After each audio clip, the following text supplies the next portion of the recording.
Hello friends, आज logical guess series में next type के क्वेश्चंस को डिस्कस करते हैं। ये 70th बीपीएससी का क्वेश्चन नंबर 3 आप देखो एक बार। इसमें सहजानंद सरस्वती ने कौन सा न्यूज़पेपर पब्लिश किया है जिसमें पीजेंट से रिलेटेड हार्डशिप को डिस्कस किया गया है। इस क्वेश्चन के थ्रू अपन लोग ये समझ सकते हैं कि अगर अपने को एग्जैक्ट आइडिया नहीं भी पता है तब भी जो भी ऑप्शन अपने को दिए हुए हैं उन ऑप्शंस को ज़रूर एक बार डिस्कस करना चाहिए। अब यहाँ पर अपन लोग ऑप्शन ए देखते हैं, निर्बल सेवक सॉरी। ठीक है, कुछ आइडिया नहीं लगा पड़ते ही। ऑप्शन बी में इंडियन नेशन लिखा हुआ है, ऑप्शन सी में the broken wing and option D में लोक संग्रह। तो आप ये देखेंगे बी और सी का जो नाम है, आप हिंदी वर्जन भी इसका देख सकते हैं एक बार, निर्बल सेवक, Indian nation, the broken wing and the लोक संग्रह। ओके, अब ये सहजानंद सरस्वती जी जो थे वो अपने बिहार और उसके आसपास वाले रीजन में एक्टिव थे। तो जो भी इनका न्यूज़पेपर होगा जिसमें पीजेंट रिलेटेड इशू को डिस्कस किया गया होगा उसका नाम भी उस रीजन से मिलता जुलता होगा, उसका नाम भी अपने देसी टाइप का ही होना चाहिए ताकि लोग उसे कनेक्ट कर पाए। अब अगर यहाँ पर आप बी और सी ऑप्शन देखेंगे, Indian nation, the broken wing, ये इंग्लिश नेम है और बहुत लेस लाइकली है कि सहजानंद सरस्वती जी जो कि उस रीजन से रिलेटेड थे, वो ग्राउंड रियलिटी से जुड़े हुए ऐसे मुद्दों को उठाते थे, तो वो इस टाइप के पेपर में जिनका टाइटल ऐसा है डिस्कस करेंगे। अगर लेट से यहाँ सहजानंद सरस्वती जी की जगह अगर जवाहरलाल नेहरू होता तो फिर मैं बोलूँगा डेफिनेटली बी और सी हो सकता था, because Jawaharlal Nehru ji western educated थे, वो लिखते थे इस टाइप की। इवन मैं बोलूँगा बी आर अम्बेडकर की भी अगर आप बात करेंगे तो वो भी इस टाइप के इंग्लिश में उनके टाइटल्स होते थे, उनकी पार्टी के, उनके न्यूज़पेपर के हो सकते हैं। बट अगर आप यहाँ सहजानंद सरस्वती जी की बात करोगे तो फिर बहुत कम चांस है कि यहाँ पर इस टाइप के टाइटल्स होंगे। तो मैं बोलूँगा कि ऑप्शन बी और सी तो बहुत लेस लाइकली है। अब चांस है ए और डी के होने के, ये सोच के मैंने ए मार्क किया, जबकि ये इसका रॉन्ग ऑप्शन है। इसका आंसर, करेक्ट आंसर डी है। बट मैं जस्ट आपको ये बता रहा हूँ कि कैसे ऑप्शन देख के भी कुछ ऑप्शन को अपन लोग एलिमिनेट कर सकते हैं। तो आई होप ये समझ में आया होगा। इस टाइप के और भी क्वेश्चंस अभी मैं डिस्कस करूंगा आपके साथ में। अब मैं इस टाइप का एक और क्वेश्चन डिस्कस करता हूं, वो है क्वेश्चन नंबर 30। और एक चीज़ ये भी समझना कि सारे क्वेश्चन लॉजिकल गेस से सही नहीं होंगे। जब अपन लोग एक बड़ी सैंपल साइज लेंगे तो कुछ क्वेश्चन डेफिनेटली सही होंगे, कुछ गलत होंगे, बट अगर आप सोच के लगाएंगे तो नेट गेन होने वाला है। अब क्वेश्चन नंबर 30 अपन लोग देखते हैं। The 100 years of Indian national Congress in Bihar was edited by. Okay, तो अगेन ये पहले तो 100 ईयर्स लाइक 1885 में कांग्रेस बनी थी, तो 100 ईयर की बात है, इट मीन से 1985 के आसपास की बात है।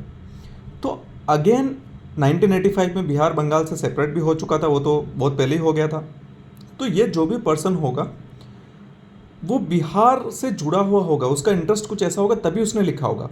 इट मीन्स वो पर्सन उसी रीजन का होना चाहिए। तो जैसा मैंने आपको वहां पर बोला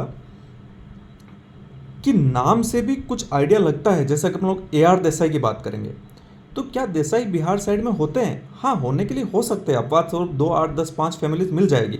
बट मेनली अगर आप देसाई देखेंगे तो देसाई महाराष्ट्र, कर्नाटका उस साइड में होते हैं। कैसे पता चलेगा? मोरारजी देसाई जो कि अपने फर्स्ट नॉन कांग्रेस के प्राइम मिनिस्टर थे, वो उसके पहले महाराष्ट्र के मुख्यमंत्री हुआ करते थे, तो वो महाराष्ट्र साइड से आते हैं। तो सबसे पहले ये सोच के मैंने बी ऑप्शन को एलिमिनेट कर दिया। ए हो सकता है, मुझे नहीं पता, A R Mishra, because Mishra UP Bihar इस साइड में होते हैं, मैंने ऐसे करके मार्क कर दिया।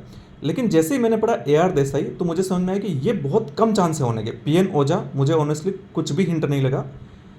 के दत्ता, इसको भी मैं बोल सकता हूँ कि ये भी बिहार में होते हैं, बट बहुत ज़्यादा प्रोबेबिलिटी है कि ये बंगाल साइड के होंगे, बिकॉज ये दत्ता टाइप के है ना, ये वेस्ट बंगाल साइड में ये कम्युनिटी ज़्यादा वहाँ होने के चांसेस है। ए आर देसाई तो साफ पता चल रहा है ये तो बिहार साइड के होने के बहुत कम चांस है, और के दत्ता भी बिहार के होने के बहुत कम चांस है।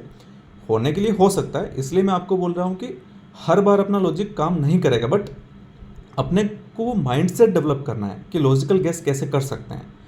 तो ये सोच के मैंने ए आर देसाई को एलिमिनेट किया, के दत्ता को एलिमिनेट किया। फिर मैंने रिस्क लिया ए और सी में से मुझे लेना था, मैंने ए लिया। अगेन ये मेरा रॉन्ग हुआ है, इसका सही आंसर पी एन ओझा है।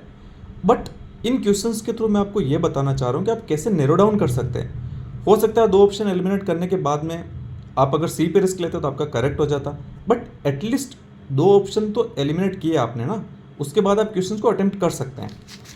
एक मैं क्वेश्चन और डिस्कस करना चाहूँगा जो पहले ही मैं डिस्कस कर चुका हूँ, वो टेक्निक क्वेश्चन नंबर 13, जिसमें मैंने आपको बताया था कि जहाँ पर दो ऑप्शन सिमिलर से होते हैं उनमें से ही आंसर होने के चांस होता है।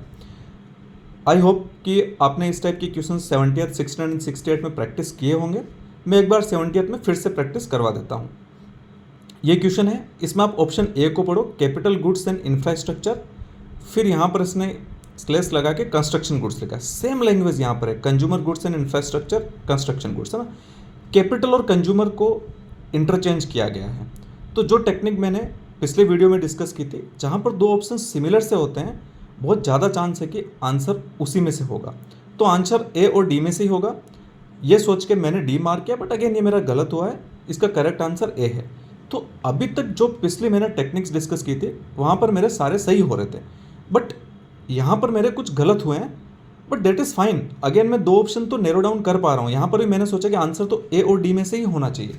सेम ये मैंने यहाँ पर थर्ड क्वेश्चन में नैरो डाउन किया था कि आंसर तो ए और डी में से ही होना चाहिए, बी और सी तो नहीं होगा। एंड अगेन ये चीज़ मैंने क्वेश्चन नंबर 30 में भी कर ली थी कि A R Desai Bihar side का नाम नहीं लग रहा है, के दत्ता भी मोस्ट प्रोबेबली बंगाली नाम लग रहा है, तो ये पी एन ओझा और बी बी मिश्रा में से हो सकते हैं। वीडियो देखने के लिए थैंक यू।